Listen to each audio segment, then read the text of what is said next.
Good morning, everybody. Thank you very much for the opportunity to speak at this great meeting, and thank you all for coming out so early this morning.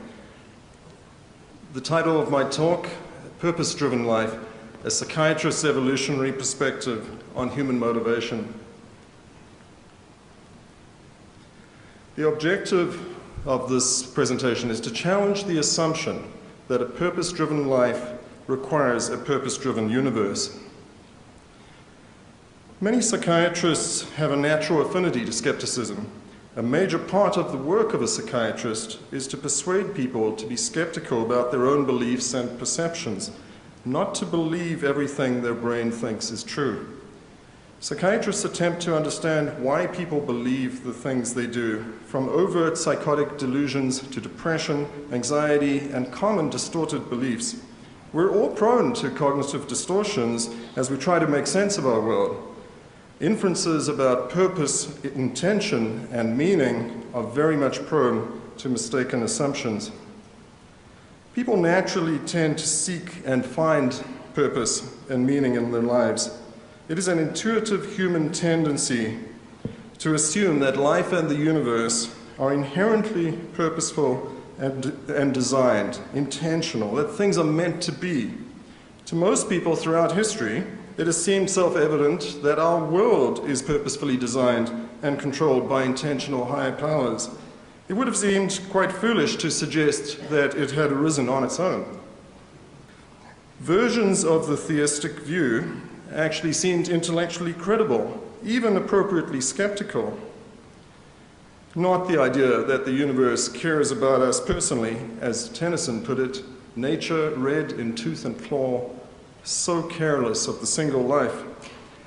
In terms of credibility, we are not taking seriously here beliefs in a personal, communicative God or parochial biblical beliefs with its God as an author of books. We are considering abstract notions of God. Theism even made a comeback in recent decades. Theists argued that science had revealed that life and the universe are even more intelligently intricate and complex than had previously been appreciated. Furthermore, the laws and constants of physics appeared fine-tuned for matter and life to be able to evolve. It seemed reasonable to ask, how could the universe be explained as an entirely unguided, spontaneous, self-caused phenomenon? Another long-standing enigma has been human consciousness. In all its mystifying complexity and in the way that it seems entirely distinct from all the physical stuff in the universe. And where do values come from? Meaning and morality. Science, for most of its history, had little to say about these, whereas mainstream religion, which for 2.5 millennia did attract a great many deep thinkers, offers many profound philosophical and psychological insights, mixed in with its more problematic aspects. In recent years, the age-old human assumptions about a purposeful, designed universe have been compellingly challenged and refuted by breakthroughs in science. The net result is that far more coherent, rational explanations have been crystallizing as to how our complex world could have emerged and evolved entirely naturalistically, that is, non-supernaturally and unguided. There are now plausible hypotheses to explain even the apparent fine-tuning and first cause enigmas. We've learned enough not to jump to supernatural conclusions to fill gaps in our knowledge. Science neither purports to nor needs to be able to explain everything about the universe, but the mere fact that it is possible to generate fully plausible naturalistic hypotheses should give us pause regarding our supernatural assumptions. Even the immensely complex, seemingly non-physical human mind is increasingly yielding its secrets to fully naturalistic explanations. Now, if you have any doubt still at all that the mind is the product of the brain and nothing but the brain, come and work in psychiatry for a while and see if any aspect of the mind that you can think of is not radically altered by the disruption, disassembly, or for that matter, enhancement of physical brain circuitry. The new scientific insights lead to skepticism about design and purpose.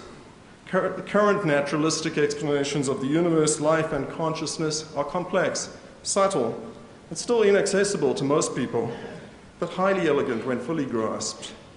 There are now extremely cogent reasons to be skeptical of assumptions about a purposeful universe, as we now have far better natural than supernatural explanations. And by better, we mean the best fit for the data. Moreover, we understand that much more clearly than ever before that assumptions about inherent purpose are human projections. Nevertheless, most people will probably continue to find the simple message that the universe has a special purpose intended for them to be far more intuitive, appealing, and much easier for them to understand. I personally doubt that we can expect the average person to move beyond that. An understanding of the evolutionary psychology of belief suggests that humans are strongly predisposed to see meaning, purpose, and intention in events. By the way, the top picture is a romanticized depiction of Indians in Jamaica awed by a lunar eclipse predicted in 1504 by Columbus to impress and intimidate them. As Michael Shermer and others have articulated, these traits most likely evolved to detect predators and prey and to cooperate as social animals by readily identifying patterns and by inferring other beings' intentions in those patterns. Revealingly, psychiatric disorders amplify beliefs in special purpose. These normal human tendencies are magnified in psychiatric disorders such as psychosis and mania. Delusions of reference are the most common type of delusions. These delusions involve the false belief that unrelated, coincidental, or innocuous events, objects, or actions have a particular personal significance. My patients regularly tell me that everything is happening for a reason. It's all about me. They detect hidden messages, signs. They tell me that it couldn't possibly just be coincidence. They have all kinds of proof. These types of delusion are a central characteristic of paranoia and grandiosity. Supernatural belief is also reinforced by other factors. It provides solace, enables death denial, abolishes uncertainty. Supernatural myths provide purposeful stories to explain the world to ourselves. Religious rituals render beliefs experiential, ordered, and communal. They give us feelings of control and predictability. They also often address instinctive contamination anxiety, tapping into purity fixations. Religion facilitates powerful social binding, fostering group cohesion, authority, and control. The need for order and control through ritual and magical thinking, when amplified to psychiatric proportions, is obsessive-compulsive disorder. In order to understand the natural evolution of purpose and caring, dispensing with supernaturalism, we must now consider an apparent paradox. How have we evolved to care about our lives, being purpose-driven, goal-directed, motivated, and to care about other people's lives, being moral, compassionate, in an unplanned, mechanistic, indifferent universe lacking any purpose or caring? Fundamentally, purpose-driven human behaviors are merely elaborations of the evolved drive to survive, attract mates, and procreate as vehicles for self-propagating genes. All biological organisms, even the simplest, are by definition goal-directed, with or without any form of conscious intentionality as an outgrowth of this basic drive. Even a bacterium or a plant is goal-directed. Complex, purpose-driven human behaviors can be understood at a basic level as extravagantly, wondrously embellished means towards basic reproductive ends. This is, in a sense, analogous to the evolution of peacock feathers. Complex, goal-directed human behaviors have produced the magnificent spectacle of human civilization. So why do we bother to do anything? Because we are simply wired to be goal-directed, driven by our brains' highly evolved motivation and reward circuits. Pursuing and achieving goals is neurochemically reinforced and imbued with feelings of reward, in addition to being driven, of course, by hunger, libido, and survival. This is obvious and basic in the case of food and sex. For more complex, creative goal-directed behaviors, we experience feelings of reward in complex ways, as feelings of accomplishment, Self-actualization. These are complexly evolved elaborations of the same basic behavioral reinforcement system. Motivation is the normal, natural state of animals, varying in intensity as a trait across individuals, and partially modifiable by behavioral conditioning involving experiences of rewards and consequences. Apathy and diminished capacity to experience feelings of reward is the abnormal, exceptional state. Many specific psychiatric disorders and brain disorders cause loss of appetite for life or deficits in goal-directedness. Specific psychological and social factors can do this too, triggering depression due to feeling devalued or rejected by others. Depression, once it sets in, has neural correlates. Will these insights lead some to an existential crisis, despairing that there is no grand purpose to the universe, feeling a sense of absurdity? Our natural purposefulness and appetite for life gives us a powerful inclination to make meaning for ourselves in our lives. Our ability to do so is not dependent on the universe itself having a predefined purpose. The belief that everything happens for a reason and that things are meant to be is a double-edged sword. It can be reassuring and comforting, that belief in a higher power, but it can also lead to bitter anguish, feelings of abandonment, and even more profoundly disorienting kinds of existential crisis when suffering cruel adversity. Why me? Existential questions for most people are intellectually interesting to ponder and debate, but are highly unlikely in and of themselves to make someone feel suicidal. Okay, so we care about our own lives, but what about caring about the lives of others? If the universe really is indifferent and amoral, group dynamics in social animals are the basis of competition and cooperation. Humans have competitive and cooperative instincts, aggressive and empathic tendencies. Motivation to cooperate includes reciprocal altruism. I'll scratch your back if you scratch mine. As social primates, group dynamics make social status an additional crucial motivator, serving the more basic drives of survival and reproduction. Status in primates is dependent on social reputation. Reputation in primates is established by aggressive dominance and intimidation, as well as by being helpful, a team player, and demonstrating useful skills. In humans, as in other primates, status is acquired not only by dominance, but importantly by achieving admirable skills and making useful contributions to the group. This leads to feelings of self-worth and accomplishment, and is typically a primary motivator for purposeful living. We are also prone to feelings of failure. Disappointment with oneself for failing to accomplish all one's goals and not being the ideal person we would like to be is a quintessentially human experience. Humorously epitomized in this quote, "My goal in life is to be the person my dog thinks I am." Fortunately, feelings of failure have the potential to increase our empathy towards other fallible human beings. As social animals, we are highly attuned to the feelings of fellow group members and adept at inferring their mental states. We also have highly developed mammalian bonding instincts, derived in part from mammals' need to nurture their young.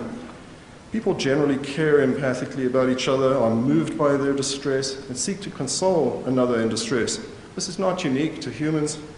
It may be related to the evolved response to mammalian infant cries. It is more developed in humans. Of course, people don't always care. Sometimes we are callously indifferent or just oblivious to the suffering of others. A variety of factors can override caring and lead to aggression or cruelty. This topic could be a whole separate talk.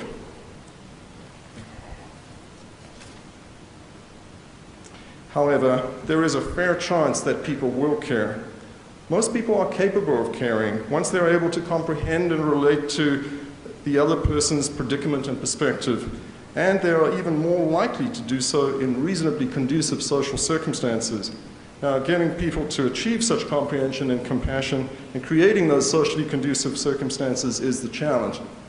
Yet, there is a fair chance of success if dealing with people with intact empathy circuits. The human capacity for sophisticated reasoning plays a very important augmenting role too, contributing to the development of social contracts and of increasingly rational systems of law. As Steven Pinker and others have pointed out, the tendency over the course of human history has generally been towards greater caring. This has been a far from smooth trend, but an unmistakable trend nonetheless, taking the long view of history. Working towards establishing reasonably peaceful, cooperative, caring, critically minded, skeptical societies is a realistic, potentially achievable goal. Indeed, this goal has already been partially achieved in developed democratic countries, which not coincidentally are the most secular too. Those countries are also cooperatively interdependent with each other, reflecting an ever-widening definition of within group. In summary, humans are innately purpose-driven. We care about our lives and are strongly motivated to work towards purposeful, meaningful goals. The realization that meaning is something that we make rather than made for us is both anxiety-provoking and empowering, liberating. There is a fairly good chance of getting people to cooperate and to care about the lives of others. Developing more caring societies is a realistic, non-naive, collective human project. But expecting the universe to care, oh, best of luck to those who do. I don't know about you, but I'm more concerned with knowing that people care about me than that the universe does.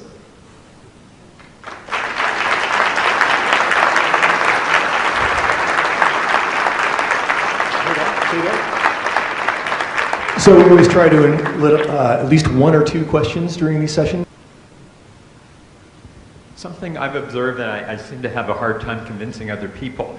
It appears that human beings are more interested in the plight of an individual than some large group. I mean, we're more interested in Trayvon Martin and George Zimmerman than the, say, 100,000 people who've died in Syria and even bigger Holocausts than that. Yes, I agree. And that more than likely has to do with the environment that we evolved in small hunter-gatherer groups and later tribal groups. Maximum size speculated about 150 people in a group later on. However, the good news is that we also have our very evolved reasoning abilities, and there is cultural evolution that has by far overtaken genetic biological evolution, so we can teach ourselves how to care about large groups. Thank you, Dr. Lewis.